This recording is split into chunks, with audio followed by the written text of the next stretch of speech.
ஆண்டவரும் இரட்சகருமாகிய இயேசு கிறிஸ்துவின் பரிசுத்த நாமம் மகிமைப்படுவதாக.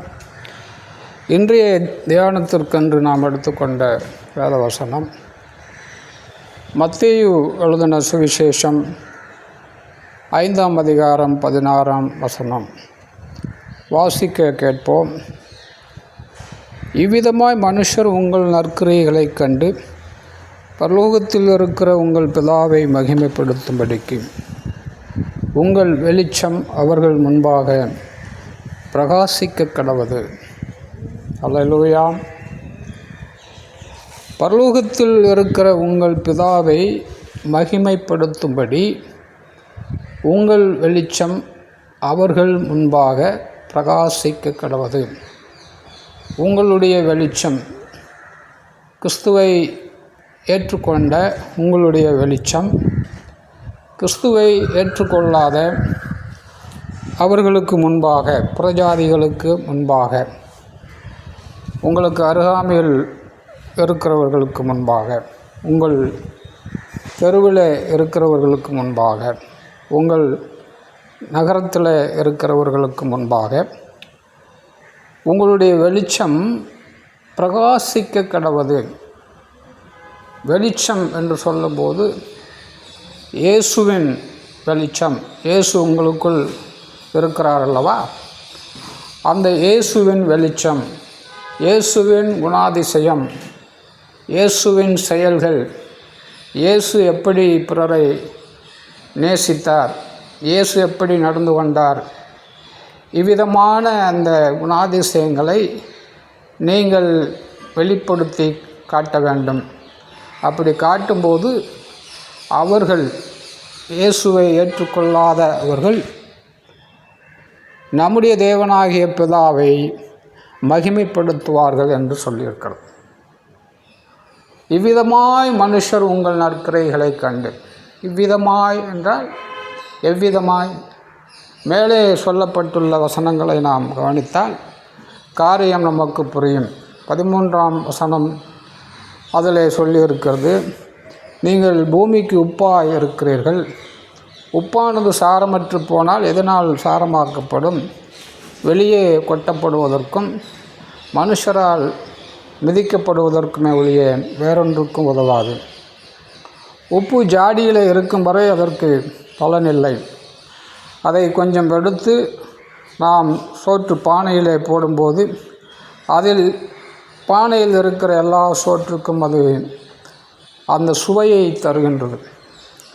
அதுபோல நீங்களும் இருக்க வேண்டும்.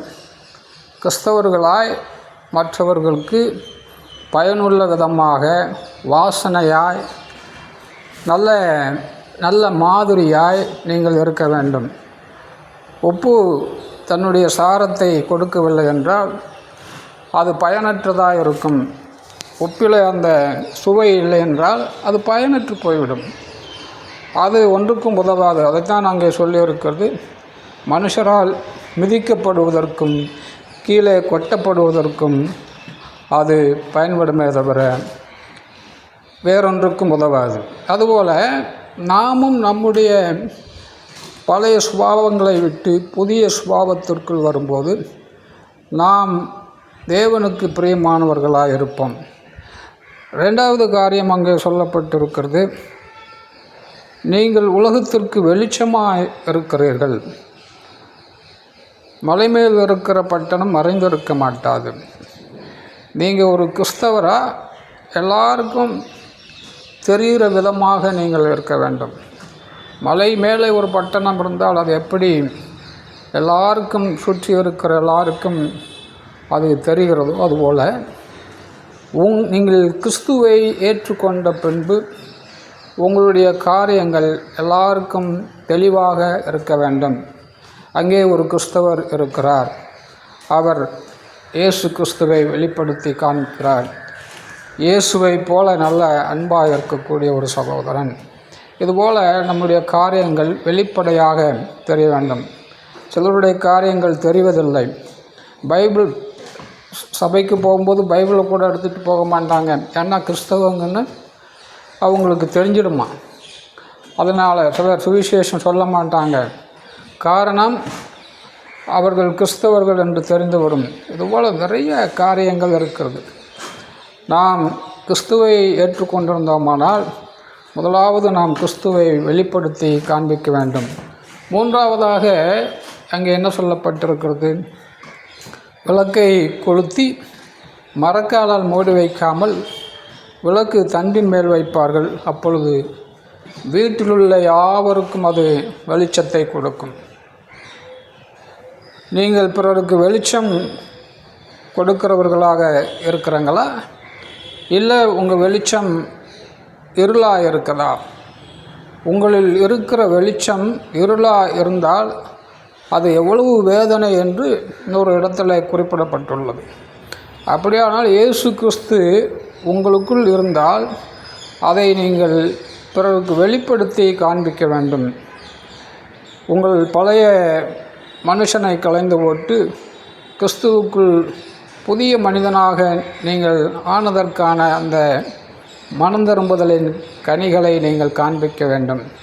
அதுதான் நீங்கள் தேவனை மகிமைப்படுத்துகிற விதம்.